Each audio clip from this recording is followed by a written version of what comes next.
ఓం శ్రీ గణేశ శారద మాతృశ్రీ గురుభ్యో నమః. మిత్రులారా, మన భారతదేశంలో వ్యాస మహర్షితోటి వాల్మీకి మహర్షితోటి సమానంగా ప్రతిభావంతుడు అనే పేరు ప్రఖ్యాతులు గాంచినటువంటి ఒక తెలుగు కవి గురించి మీకు ఈరోజు చెప్పాలి. అందులో కూడాను చాలామంది చారిత్రక పరిశోధకుల అభిప్రాయం ప్రకారం అతడు మన తెలుగు కవి. అదేంటండి? నన్నయ్య, తిక్కన, ఎర్రాప్రగడ, నాచిన సోమనాథ, నవీన గుణ సనాథ, శ్రీనాథ కవి సార్వభౌమ, ఎంతోమంది మహాకవులు ఉన్నారండి. మీరు ఆ కవుల్లో ఎవరి గురించైనా చెప్తున్నారా అని అడిగితే లేదు, మీరు చాలామంది తక్కువగా ఉన్నటువంటి కవి అనమాట ఆయన. చారిత్రక పరిశోధకుల అంచనా ప్రకారం నేను చెప్తున్న కవి మెదక్ జిల్లా కొండాపూర్ వాస్తవ్యుడు. శాతవాహనుల కాలంలో అనన్య ప్రతిభ కనపరిచినటువంటి తెలుగు కవి. ఆయన ఏం చేశాడో తెలుసా?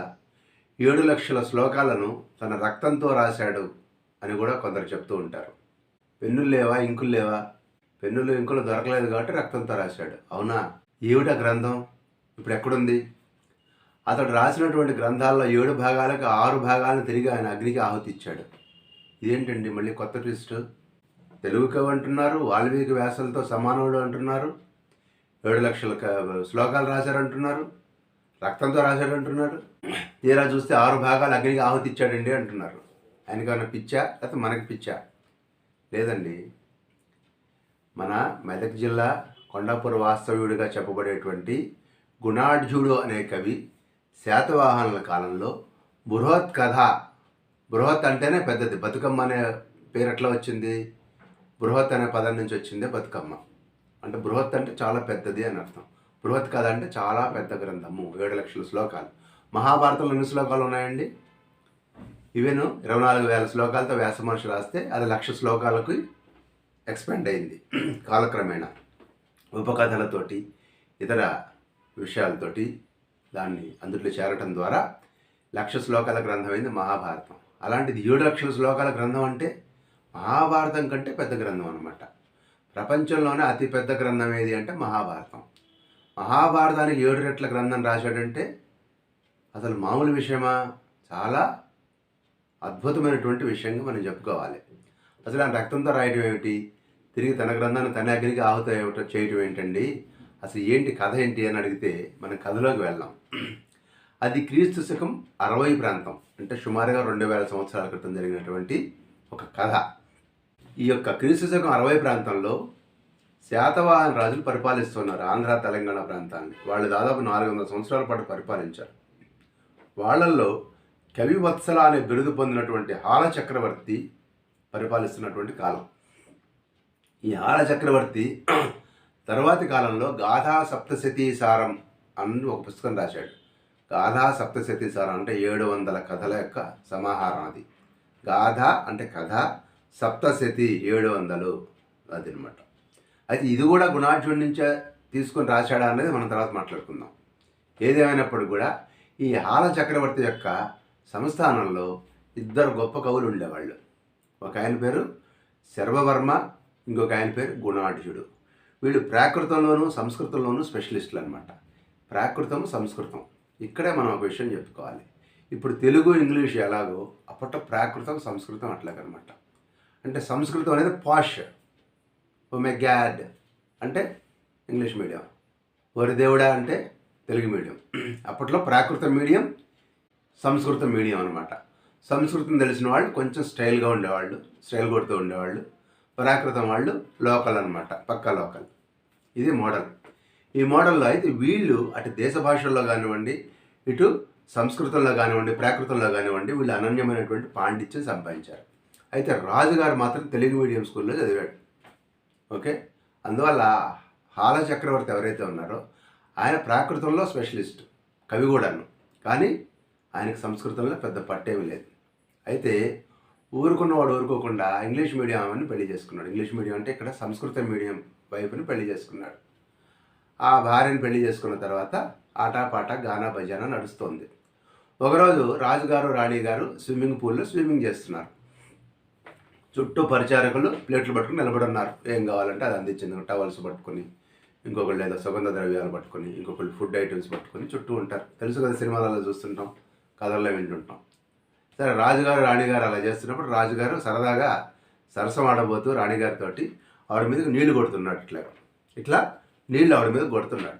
కొడుతున్నప్పుడు ఆ రాణిగారు ఏమందంటే చేతులు ఎలా పెట్టి మోదకై స్తాడాయ అంది. మోదకై స్తాడాయ మా ఉదక నా తాడాయ, నా మీద నీళ్లు చల్లవద్దు. ఇది తెలుగులో చెప్పొచ్చు కదా, అంటే ప్రాకృతంలో చెప్పొచ్చు కదా. ఆవిడ సాంస్క్రిట్లో చెప్పింది. రాజుగారికి అర్థం కాల, ఏంటి వీడు ఏదో అంటోందని. అందుట్లో ఏముంది, మోదకై స్తాడాయ మా ఉదక అనే దానికి అర్థం కాల. ఆయన ఏమనుకున్నాడు, మోదకం అంటే ఏంటండి, మనకి మోదక ప్రియాయ నమః అంటాం వినాయకుడిని. మోదకాలు అంటే ఏంటి, ఉండ్రాళ్ళు. వెంటనే రాజుగారికి ప్రాకృత మీడియంలో ఏమర్థమైందంటే రాణిగారు ఉండ్రాళ్ళు తినాలనుకుంటున్నారు అని అర్థమైంది. వెంటనే ఎవరు అక్కడ అన్నాడు. చిత్తం ప్రభు అన్నారు. రాణిగారికి అర్జెంటుగా ఉండ్రాళ్ళు తీసుకురంటారా అన్నాడు. అనగానే రాణిగారు మంచి సరదా మీద ఉన్నారు, పెద్దగా నవ్వింది పెళ్ళున. అందరు చుట్టూ పరిచారకులు అందరూ చూస్తున్నారు. ఇవి నవ్వుతుంటే వాళ్ళు కూడా నవ్వారు. రాజుగారికి కోపం వచ్చింది. ఏమైంది, అడిగావు కదా ఉండ్రాళ్ళు, మోదకాలు అన్నావు కదా అంటే, నేను మోదకాలు అనలేదు, మా ఉదక నా తాడాయ అన్నాను, నా మీద నీళ్లు కొట్టద్దు అన్నాను, ఇదే మీ సంస్కృతం జ్ఞానం అంది. అయిపోయింది. రాజుగారికి బీపీ రైజ్ అయింది. అప్పటిదాకా సరదా మూడ్లో ఉన్నటువంటి రాజుగారికి అహంక దెబ్బతింది. అందుట్లో అందరి ముందు అవమానం అయింది కదా. నువ్వు ప్రాకృత మీడియమా, ఈ మాత్రం తెలియదా అన్నట్టుగా ఫీల్ అయ్యాడు. ఫీల్ అయ్యే వెంటనే రాజస్థానంలోకి వెళ్ళి గుణాఢ్యుడిని సర్వవర్మని ఇమ్మీడియట్గా పిలిపించండి అన్నాడు. గుణాఢ్యుడు సర్వవర్మ వచ్చారు. వస్తే రాజుగారు అన్నారు, నాకు అర్జెంటుగా సాంస్క్రిట్లో కవిత్వం చెప్పే శక్తి కావాలి నాకు. మీ ఇద్దరిలో ఎవరు నన్ను అలా తయారు చేయగలుగుతారు, నాకు ఎంత తొందరగా మీరు సాంస్క్రిట్ నేర్పగలరు అన్నాడు. అప్పుడు గుణాఢ్యుడు అన్నాడు, రాజా కనీసం 5-6 సంవత్సరాలు పడుతుంది. సాంస్క్రిట్ అంత వెంటనే వచ్చేటువంటి విషయం కాదు, చాలా ఉంటుంది సాంస్క్రిట్ లాంగ్వేజ్లో, దాంట్లో ఉన్నటువంటి గ్రామరు ఉంటుంది, కొంచెం టైం పడుతుంది మీకు అన్నాడు. అప్పుడు శర్వవర్మ అన్నాడు, అక్కర్లేదు మహారాజా, 6 నెలలు చాలు అన్నాడు.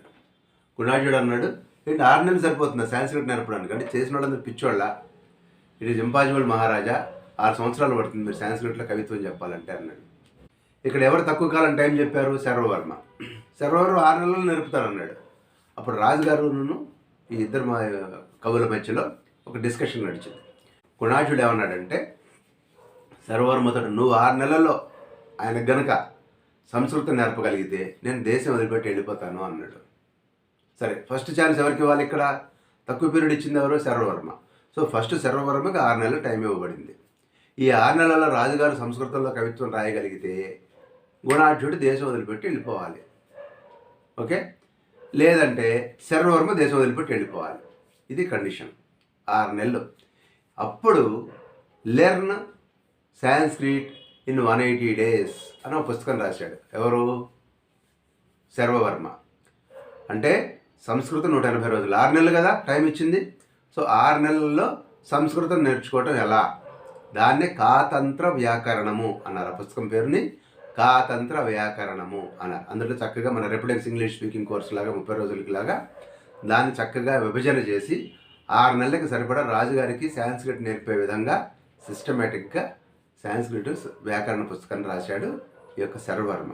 దాన్ని బేస్ చేసుకుని రాజుగారికి శ్రద్ధగా ప్రతిరోజు సాంస్క్రిట్ నేర్పడం మొదలెట్టారు. రాజుగారు కూడా మంట మీద ఉన్నాడు.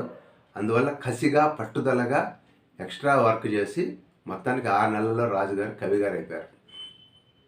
ఆయన కవివత్సలుడు కాస్త కవి అయిపోయాడు. బ్రహ్మాండంగా సాంస్క్రిట్లో ఆయన కూడా సంస్కృత భాషలో కవిత్వం చెప్పడం మొదలెట్టాడు.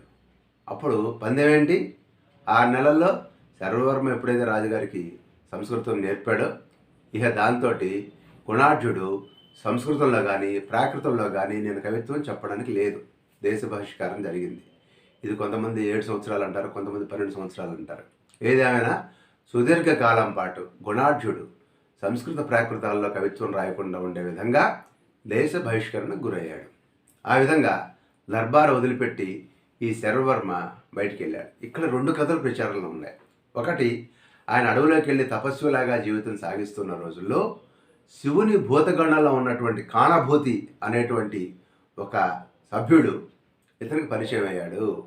ఈ కాణభూతి అనేటువంటి ఈ భూతగణంలో ఉన్నటువంటి సభ్యుడు ఎవరైతే ఉన్నారో అతను శివుడు పార్వతి చెప్పినటువంటి అనేక కథలని, అంటే విద్యాధరుల కథలు, నరవాహన దత్తుడు అనేటువంటి వాడి కథ, అలాగే అనేక మంది రాజుల యొక్క కథలు ఇవన్నీ కూడా అతని దగ్గర అతని మస్తిష్కంలో ఉన్నాయి. ఈ యొక్క కాణభూతి యొక్క మస్తిష్కంలో. ఆ కాణభూతి గుణాఢ్యుడితో చెప్పాడు, నా దగ్గర అనేక వందల వేల కథలు, శివుడు భారతకు చెప్పినటువంటి కథలు నేను ఆలకించున్నాను, నా మస్తిష్కంలో అవన్నీ ఉన్నాయి, నేను అవన్నీ కూడా నీకు డిక్టేట్ చేస్తాను, నువ్వు దాన్ని పుస్తక రూపంలో దాన్ని ప్రచురించు, పబ్లిష్ చేయమని అడిగాడు.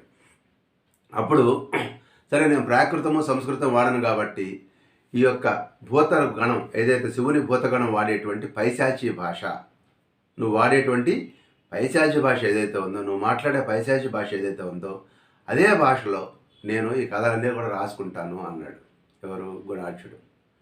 అప్పుడు ఆ అడవిలో అతనికి ఇంకు సిరాలు ఇవన్నీ దొరకలేదు. అప్పుడు తన రక్తంతో ఈ యొక్క పైశాచి భాషలో ఈ యొక్క బృహత్ కథని రాసుకున్నాడు అని కొన్ని కథల ప్రచారంలో ఉన్నాయి.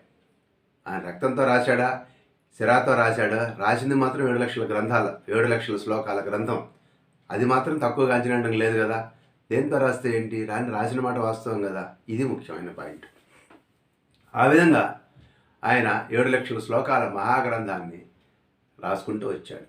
ఇంకొక కథ ఏం చెప్తుందంటే, ఇతడు దేశ పర్యటన చేశాడు. ఆ సమయంలో దేశమంతా తిరిగి ప్రజాబాహుళ్యంలో, జానపదుల నోళ్లల్లో, వాళ్ళ మస్తిష్కాల్లో ఉన్నటువంటి అనేక చిన్న చితక కథలన్నీ కన్సాలిడేట్ చేసి, దేశం మొత్తంలో ఉన్నటువంటి కథలన్నీ కన్సాలిడేట్ చేసి 7 లక్షల శ్లోకాల్లో ఒక మహాగ్రంథాన్ని రాశాడు.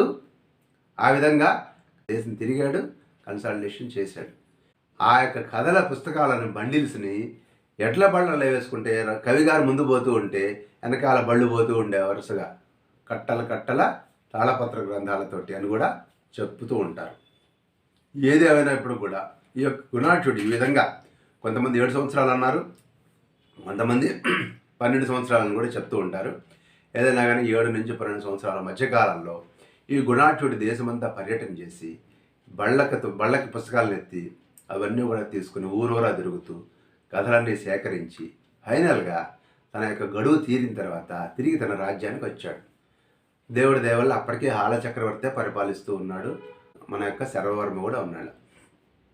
సో పోగొట్టుకున్న చోట మళ్ళీ దొరకబట్టుకోవాలి. ఎక్కడ పోగొట్టుకున్నామో అక్కడ వెతుక్కోవాలి కదా.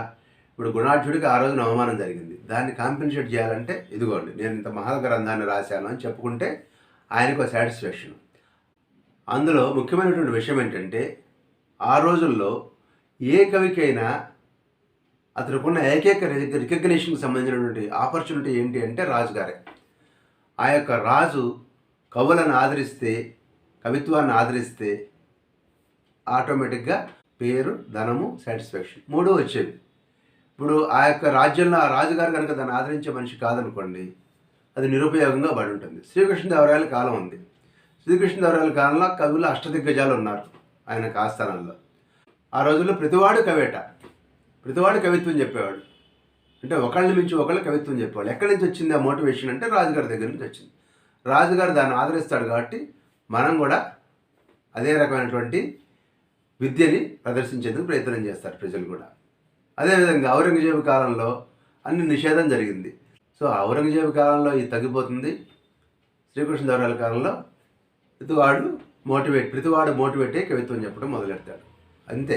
అందువలన గుణాఢ్యుడు కూడా తను రాసినటువంటి కవిత్వానికి రికగ్నేషన్ ఇప్పుడు రాజుగారి దగ్గర నుంచి కోరుకున్నాడు. అందుకని రాజుగారి దగ్గరికి వచ్చి, మహారాజా చూడండి, నేను 7 లక్షల శ్లోకాల గ్రంథాన్ని రాశాను, దీని పేరు బృహత్ కథ, ఇందుట్లో మచ్చుకి మీకు కొన్ని వినిపిస్తాను అన్నాడు.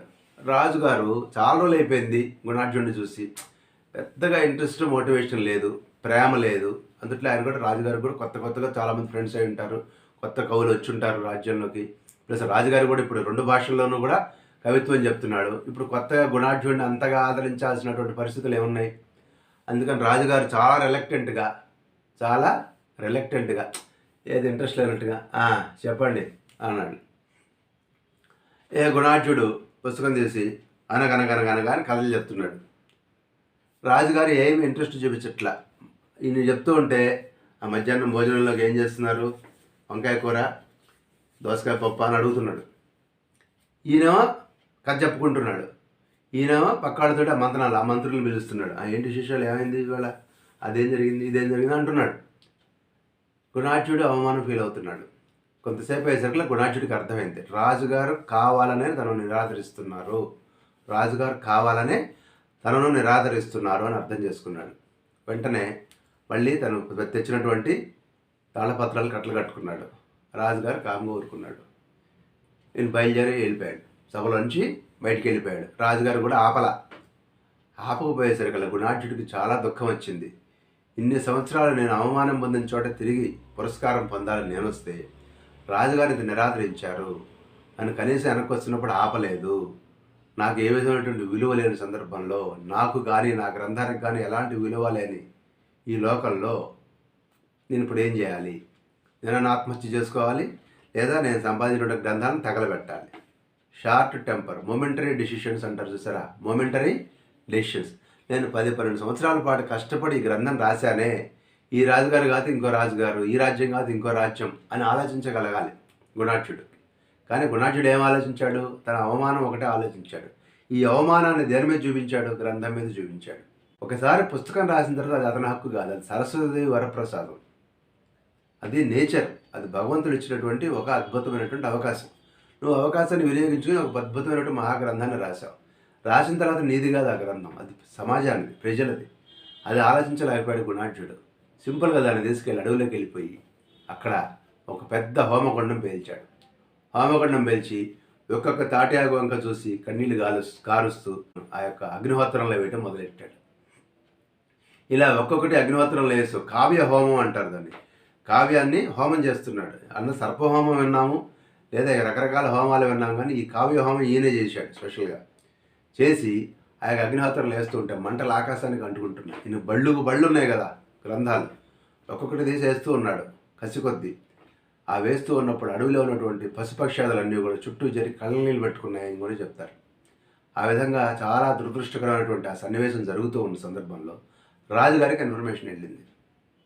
అప్పుడు రాజుగారు, ఇక్కడ కూడా 2 కథలు ఉన్నాయి. ఒకటి రాజుగారు అడవికి వేటకు వచ్చినప్పుడు ఈయన హోమం చేస్తూ ఉన్నాడని ఒక కథ, లేదు రాజుగారు విషయం తెలిసే డైరెక్ట్గా అక్కడికి వచ్చాడని 2వ కథ.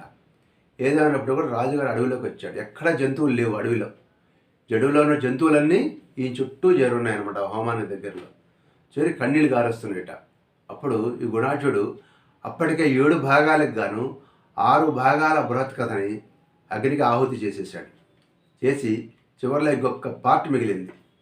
ఆ పార్ట్ కరెక్ట్గా ఓపెన్ చేస్తూ ఉండగా రాజుగారిని చేయబట్టుకున్నాడు. గుణాఢ్యుడు చెయ్యి పట్టుకొని, ఓ మహాకవి నన్ను క్షమించు, పొరపాటు జరిగిపోయింది, నా వల్ల నువ్వు ఈ కావ్య హోమం చేస్తున్నావు, ఈ కావ్య హోమం చాలా తప్పు, సరస్వతీదేవి ఈ కావ్యము, నువ్వు దీన్ని ఆహుతి చేయడం అనేది కరెక్ట్ కాదు, దీన్నైనా ప్రజలకు అందించు, నేనంతా పొరపాటు చేసిన వాడు వాస్తవమేనా అని రాజుగారు క్షమాపణ కోరుకొని గుణాఢ్యుడిని సగౌరవంగా తిరిగి తన రాజ్యానికి తీసుకెళ్ళి ఆ ఒక్క ఆశ్వాసాన్ని రక్షించగలిగాడు.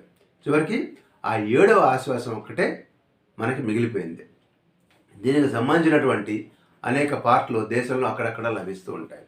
ముఖ్యంగా ఈ యొక్క పైశాచ్య భాష అని ఇందాక చెప్పుకున్నాం మనం. ఈ పైశాచ్య భాష శివుడి యొక్క భూతగణంలో ఉన్నటువంటి ఆ కాణభూతి చెప్పాడు.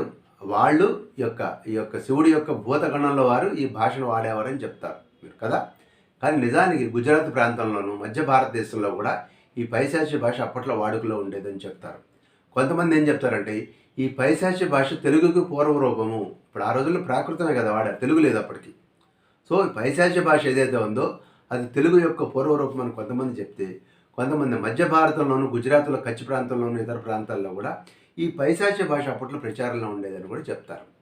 ఏదేమైనప్పటికీ కూడా ఈ యొక్క బృహత్ కథ వల్ల ఇన్ఫ్లుయెన్స్ అయినటువంటి వారు ముఖ్యంగా నార్త్లో చాలా ఎక్కువ మంది ఇన్ఫ్లుయెన్స్ అయ్యారు. 11వ శతాబ్దానికి చెందినటువంటి సోమదేవుడు రాసినటువంటి, ఈయన కాశ్మీరీ పండితుడు అనమాట, ఆయన రాసినటువంటి కథా సరిత్ సాగరం.